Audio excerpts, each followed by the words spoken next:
Good morning, everyone. Welcome to Share Mission Associates.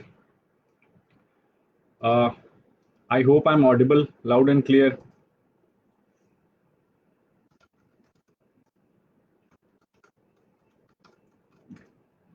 Okay.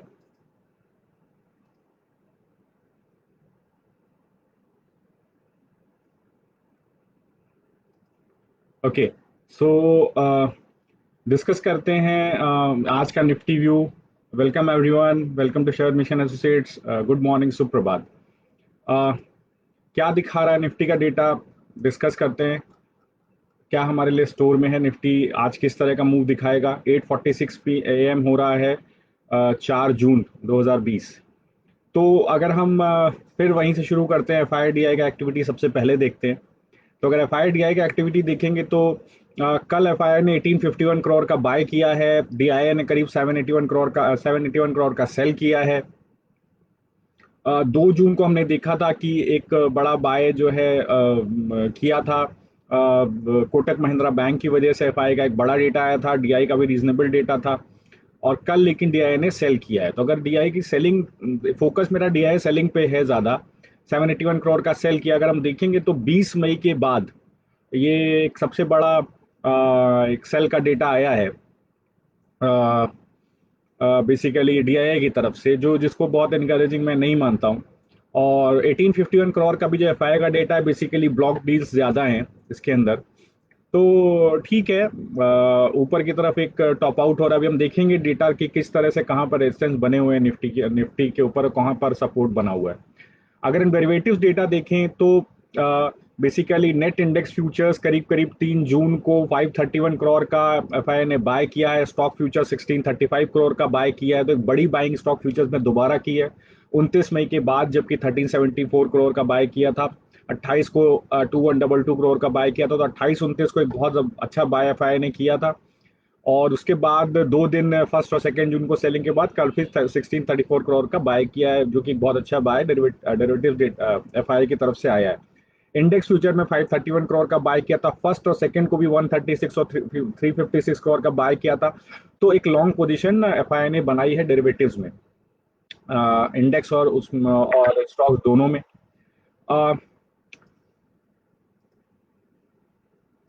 Okay.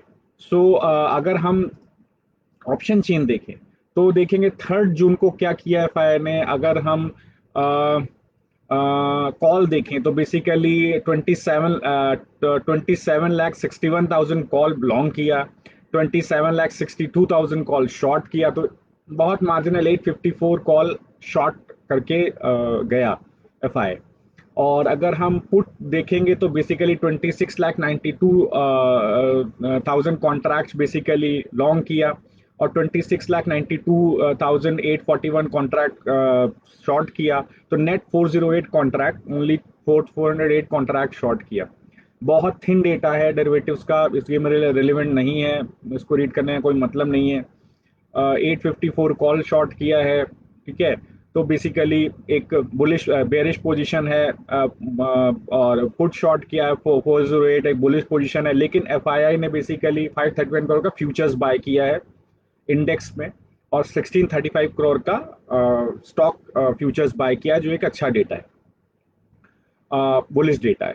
अगर हम इस complete data को एनालाइज करें, अगर हम ओपन इंटरेस्ट भी देखना शुरू करें, तो हम देखेंगे कि फ्यूचर्स में क्या हुआ है कि थोड़ा सा ओपन इंटरेस्ट गिरा है, 0.9% ओपन इंटरेस्ट गिरा है, जहां पर टोटल 1,17,38,000 का ओपन इंटरेस्ट था, गिर करके 1,02,000 नीचे गिरा है. 0.9% का ओपन इंटरेस्ट गिरा है. प्राइसेस थोड़ा सा ऊपर गए हैं. अगर हम पिछले 2-3 दिन का डेटा देखें तो कहीं ना कहीं देखते हैं कि फ्यूचर्स में पोजीशन कटी है ऊपर के लेवल पर.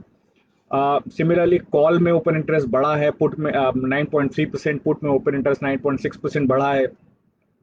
तो कुछ ना कुछ थोड़ा बहुत असर PCR के ऊपर पड़ा है. कैसे पड़ा है? 3 जून का PCR 1.58 है, 2 जून का 1.57 था, 29 में को एक 1.61 का हाई बनाया था. थ्रू आउट देखेंगे तो 1.51 से लेकर 1.58 के रेंज में रह रहा है. PCR हाई लेवल पर है, एक रेजिस्टेंस ऊपर की तरफ बना हुआ है. तो एक बेसिकली कॉल राइटिंग ऊपर की तरफ हमको देखने को मिल सकती है. देखेंगे डेटा कैसे शेप अप किया है कल की डेट में. अगर हम एडवांस डिक्लाइन देखें तो एडवांस डिक्लाइन लगातार गिर रहा है। 1 जून को 6.14, 2 जून 2.76, 3 जून को 2.06। तो बेसिकली निफ्टी के पार्टिसिपेट नहीं कर रहे हैं इस अपवर्ड मूव में 1 जून के बाद से। तो ये दिखाता है कि ऊपर की तरफ 10,150, 10,200 एक स्ट्रॉन्ग रेजिस्टेंस बना हुआ है। निफ्टी विक्स को देखें तो लगातार डेटा कूल ऑफ हुआ, 30.04 पे आ गया है। इसका सबसे बड़ा रीजन ये भी है कि आप थ्रू आउट द ग्लोब देखें, इंडिया में देखें तो कहीं ना कहीं अनलॉकिंग हो रही है। तो एक ये मार्केट पार्टिसिपेशन है कि भाई हो सकता है केपेक्स एक्टिविटी दोबारा शुरू हो। और आप देख रहे हैं कि जो लार्ज कैप कंपनीज हैं इंडिया में, वहाँ प्रमोटर भी अपना स्टेक सेल कर रहे हैं। Promoter stake sale basically important ये है कि सबसे इम्पॉर्टेंट बात है कि जब किसी को अपना कैपिटल एक्सपेंडिचर करने के लिए पैसा चाहिए होता है तो ज़्यादा प्रमोटर स्टेक सेल करते हैं। छोटी कंपनियां होती हैं वो जनरली अगर अनरियलिस्टिक प्राइस मिल जाता है प्रमोटर को तो सेल कर देता है, बट वो ऐसा बड़ी लार्ज कैप में होता नहीं है। लार्ज कैप प्रमोटर तभी स्टेक सेल करता है क्योंकि लॉन्ग टर्म बिजनेस ओन कर रहा है। जब उसको दिखता है कि हाँ मेरे को पैसा चाहिए कैपिटल एक्सपेंडिचर और आगे मेरा रिटर्न एंड इक्विटी बढ़ सकता है, इसलिए ही वो प्रोमोटर सेलिंग करता है स्टेक। तो ऐसे में दिखाता है कि आने वाले समय में कितना कॉन्फिडेंस है प्रोमोटर्स को अपने बिजनेस के ऊपर। ये बेसिकली एक इकोनॉमिक ग्रोथ का इंडिकेटर भी है एक तरह से। तो निफ्टी विक्स का नीचे जाना एक पॉजिटिव पॉइंट है। मैं लगातार डिस्कस कर रहा हूँ 18 मई को जब 8,220 8,000 तो 230 का लो बनाया तो 40.9 का विक्स था। उसके बाद से लगातार विक्स गिर रहा है जो अब 30.04 हो गया है। तो ये एक अच्छा इंडिकेटर है, नीचे की तरफ सपोर्ट्स काम करेंगे। अ, अगर हम निफ्टी का कल का ओपन देखें 10,108 पर निफ्टी ने ओपन किया, क्लोज किया 10,061 पे, लो बनाया 10,035 का, हाई बनाया 10,176 का। अ, मैं फिर रिट्रेट कर देना चाहता हूं, कल भी हम लोगों ने बोला था 10,115, 10,155 का बहुत स्ट्रॉन्ग रेजिस्टेंस है ऊपर की तरफ। कोई भी आर्ली कैंडल 10,140 के ऊपर क्लोज ही नहीं हुआ और वही रेजिस्टेंस काम कर गया, वहीं से निफ्टी गिर गया नीचे की तरफ। मैंने बोला था 10,025, 10,050 का एक बहुत स्ट्रॉन्ग सपोर्ट है नीचे की तरफ, वो सपोर्ट काम किया है और 10,035 का लगभग लो बना करके निफ्टी वहीं से रिट्रेस हो गया और 10,061 पे जाकर के क्लोज हुआ है। तो ये बेसिकली कल का मूव रहा है। अगर हम ऑप्शन चेन देखें, अब चूंकि आज वीकली एक्सपायरी है तो ऑप्शन चेन में आज का और 11 मई का जो ऑप्शन डेटा है उसको मिला करके देखूंगा। आज का डेटा देखने का इतना सिग्निफिकेंस अब है नहीं क्योंकि एक्सपायरी से पहले कल भी बहुत सारी पोजीशन कटी हैं। अभी मैं डिस्कस करूंगा कहाँ कहाँ क्या क्या मूव हुआ है लास्ट 1 घंटे के अंदर कल और कैसे वो सिग्निफिकेंट है। तो सबसे बड़ी चीज 10,000 देखते हैं, जो सबसे बड़ा बोन ऑफ कंटेंशन है बुल्स और बेयर्स के बीच में। 13.25 लाख का ओपन इंटरेस्ट है। दोनों में 4 जून और 11 जून का एक्सपायरी मिला के डिस्कस कर रहा हूँ, जिसमें करीब करीब 14 लाख कॉन्ट्रैक्ट निकल गए हैं और 13 लाख कॉन्ट्रैक्ट अभी भी बचे हुए हैं, मतलब 27 लाख कॉन्ट्रैक्ट होते थे। पुट का ओपन इंटरेस्ट 28 लाख कॉन्ट्रैक्ट का है, जो लगभग 20.9 लाख कॉन्ट्रैक्ट जुड़ गए हैं। पीसीआर 2.13 बहुत स्ट्रॉन्ग सपोर्ट अभी भी बना हुआ है। तो नीचे की तरफ सपोर्ट कहाँ बना हुआ है, एक चीज और मैं पॉइंट डिस्कस करना चाहता हूँ, ये पॉइंट कि 3 जून को निफ्टी ने गैप अप दिया 9,995, 9,995, 10,035, 9,995, 10,035 के ऊपर खुला। तो ये जो जोन है बहुत स्ट्रॉन्ग सपोर्ट बन गया है नीचे की तरफ और जब तक ये सपोर्ट ब्रीच नहीं होगा तब तक निफ्टी का एक अप ट्रेंड चलता रहेगा। तो अगर वही देखेंगे 10,000 स्ट्राइक के ऊपर अगर हम दोनों मिला दें तो एक बहुत स्ट्रांग पुट राइटिंग हुआ है और बहुत स्ट्रांग सपोर्ट बना हुआ है। अब अगर हम ऊपर की तरफ जाएं तो हम देखेंगे कि 10,200 में 25 लाख कॉन्ट्रैक्ट हैं, जो कि बेसिकली कल की डेट में 9.1 लाख कॉन्ट्रैक्ट जुड़ गए हैं कॉल में और 25 लाख कॉन्ट्रैक्ट करीब कॉल ओपन इंटरेस्ट है। मोटा मोटा 9 लाख कॉन्ट्रैक्ट जुड़ गए हैं। पुट का ओपन इंटरेस्ट केवल 2,89,000 है, 2.49 लाख कल जुड़े। तो 10,200 बहुत स्ट्रॉन्ग रेजिस्टेंस ऊपर की तरफ कोई भी बना हुआ है। अच्छा, अब समझने वाली बात यह है कि अगर हम 9900 का देखें तो 9900 पर कॉल का ओपन इंटरेस्ट 3.98 लाख है, 8 लाख कल कॉल हटी है वहां से और पुट का ओपन इंटरेस्ट 20.51 लाख है और 4.39 लाख जुड़ा है तो 5.14 का पीसीआर बनता है। मैं 4 जून और 11 जून को मिला के डिस्कस कर रहा हूँ। तो बेसिकली 9900 10,000 बहुत स्ट्रॉन्ग सपोर्ट बन जाता है। वही मैंने लेवल डिस्कस किया कि ये सपोर्ट बनता है कि 9995 10035 का एक बहुत स्ट्रॉन्ग सपोर्ट नीचे की तरफ बन जाता है। अब अगर हम मंथली एक्सपायरी देखें तो मंथली एक्सपायरी में हम देखेंगे 15 lakh contract 15.9 lakh contract call option में जुड़े हुए हैं 10 लाख की स्ट्राइक पर, जो कि 2 लाख कल हटे हैं, 2,45,000, 16 लाख 16.88 लाख पुट में जुड़े हुए 4.73 लाख। तो ये याद रखने वाली बात है कि ये डेटा ये दिखाता है कि 10,000 अभी भी सैक्रोसैंक्ट अब नहीं है, जरूरी नहीं है 10,000 टूटे नहीं इस महीने के अंदर, पॉसिबल है 10,000 एक बार हमको टूटता हुआ दिखे। तो पहले भी मैंने लेवल डिस्कस किया है कि कोई भी सेल ऑफ आता है तो सपोर्ट कहाँ पर है 9900 9955, स्ट्रॉन्गेस्ट सपोर्ट है 9830 9850 के ऊपर।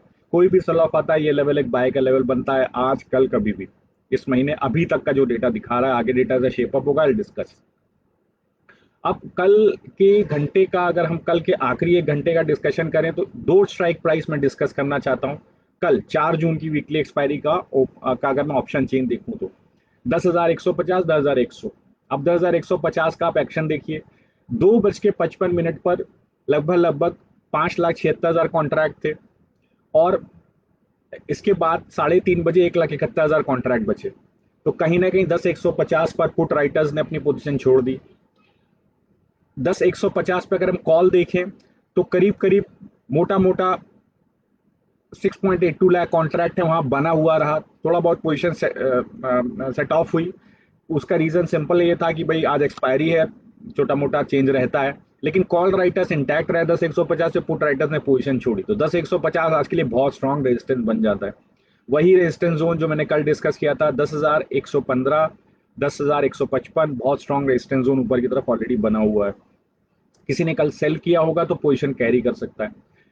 10,100 की कॉल देखें तो 10,100 की कॉल अगर हम 2:50 पे देखें तो करीब करीब 14 लाख ओपन इंटरेस्ट था, वो बढ़ करके आखिरी में 16,60,000 कॉन्ट्रैक्ट हो गए। मतलब अगर हम आखिरी के मोटा मोटा 2:50 में से 3:30 तक का डेटा देखें तो कॉन्ट्रैक्ट बढ़ गए। अगर 10,100 का पुट का डेटा देखें तो 26 लाख कॉन्ट्रैक्ट है, 26,40,000 कॉन्ट्रैक्ट थे प्रिसाइजली अगर हम 2:30 देखें, और उसमें से सीधे सीधे करीब करीब 12 लाख कॉन्ट्रैक्ट निकल गया, 14,93,000 कॉन्ट्रैक्ट बचा पुट राइटिंग का। पुट राइटर्स ने करीब 12 लाख ओपन इंटरेस्ट शेड कर दिया। कहना क्या चाह रहा हूं कि 10,100 10,150 एक बहुत स्ट्रॉन्ग रेजिस्टेंस ऊपर की तरफ बन गया है। मतलब जो डेटा जो मैंने कल रेजिस्टेंस लेवल दिया था 10,115 10,155 वो बहुत स्ट्रॉन्ग रेजिस्टेंस ऊपर की तरफ बन गया। तो ये जब तक ऊपर की तरफ नहीं तोड़ेगा निफ्टी तब तक ऊपर का मूव नहीं बनाएगा। तो डिस्कस क्या क्या हुआ, 9995 10,035 एक बहुत स्ट्रॉन्ग सपोर्ट है क्योंकि कल गैप अप दिया 3 जून को उसने। अब समझने वाली बात है कि अगर हम डेटा देखें तो 3 गैप्स हो चुके हैं। 28 जून को एक गैप अप हुआ, 30 जून को एक गैप अप हुआ, 3 जून को एक गैप अप हुआ। तो ये 3 जून का गैप क्या एग्जॉशन गैप है? क्या निफ्टी एग्जॉस्ट हो रहा है और यहाँ से एक निफ्टी में थोड़ा सा फॉल देखने को मिलेगा? डेटा क्या बोलता है? डेटा ये बोलता है कि अगर हम RSI देखें तो 67 पे चल रहा है, जो बेसिकली काइंड ऑफ ओवरसोल्ड है, ओवरबॉट मुझे दिखता है। अगर हम देखें तो 20 दिसंबर से 20 जनवरी के बीच में RSI ने एक मूव लिया था 67 से 61 का, प्राइसेस मूव हुए थे 12,280 से 12,380, नेगेटिव डाइवर्जेंस आया था, प्राइसेस वहीं से गिर गए थे। RSI 67 पे ऑलरेडी चल रहा है, स्टोचैस्टिक्स ओवरसोल्ड है, 30 अप्रैल के लेवल पे ऑलरेडी खड़ा हुआ है। तो ये वैसे मैं यूजुअली मैथमेटिकल इंडिकेटर्स नहीं देखता हूं, बट फॉर चांस मैंने देख लिया तो डिस्कस कर लिया। तो मैं बिलीव नहीं करता मैथमेटिकल इंडिकेटर्स में ज़्यादातर कॉल लेने के लिए कोई भी। तो लेकिन ये डेटा दिखाता है कहीं ना कहीं, ये बेसिकली मैंने क्यों डिस्कस कर रहा हूँ, ये कंफर्मेशन है। जो गैप बेसिकली एग्जॉशन गैप अगर हम उसको माने तो एग्जॉशन गैप का कंफर्मेशन प्राइस इंडिकेटर्स पे दिख रहा है, मैं ये कहना चाह रहा हूँ simple.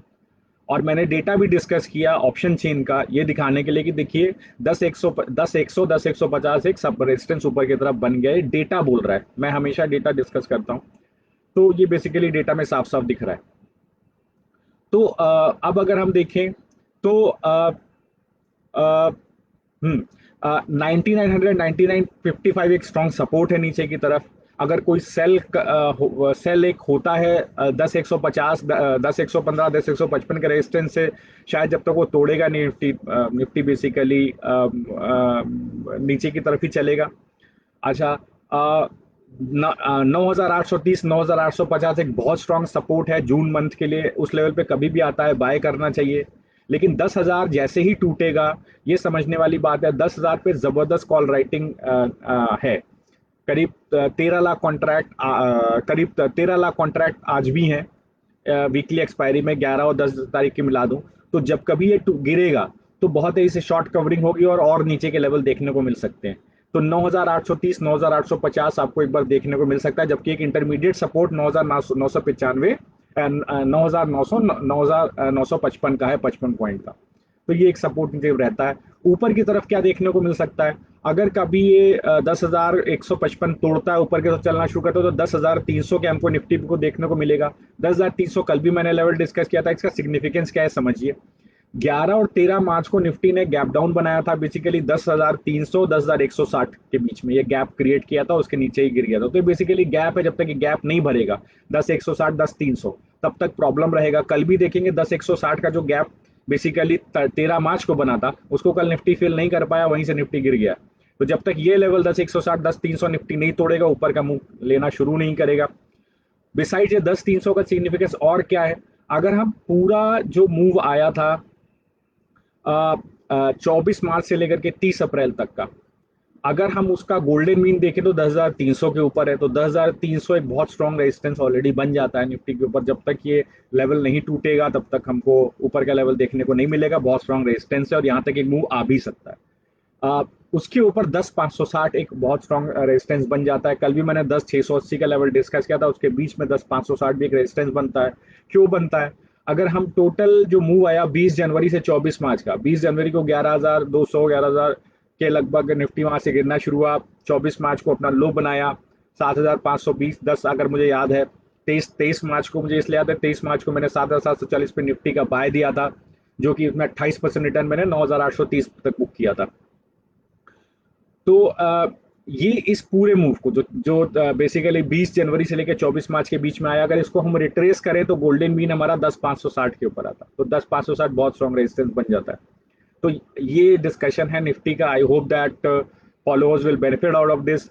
Nothing of the discussion is an investment advice. Actually, you must not be construed as an investment advice. It is just the data which I have discussed. This is for the clients and for the followers only. However, अगर आप कोई भी call लेना चाहते हैं, कोई भी investment करना चाहते हैं, please take advice of financial adviser only. हम लोग ने ऑलरेडी रिटेल एडवाइजर्स के लिए कैश कॉल्स हमारी चल रही हैं वेल्थ मैक्सिमाइजर के फॉर्म में, जिसमें हम 10 से 12 स्टॉक का पोर्टफोलियो ऑन एवरेज रखते हैं क्लाइंट्स के लिए। 8500 रुपीज एनालाइज फीस है, बहुत सस्ता है। फ्यूचर्स के लिए, ऑप्शंस के लिए हम लोग जल्दी ही अपना कॉल शुरू करेंगे। So thanks for following Sharad mission associates, thanks for being a part of this webinar.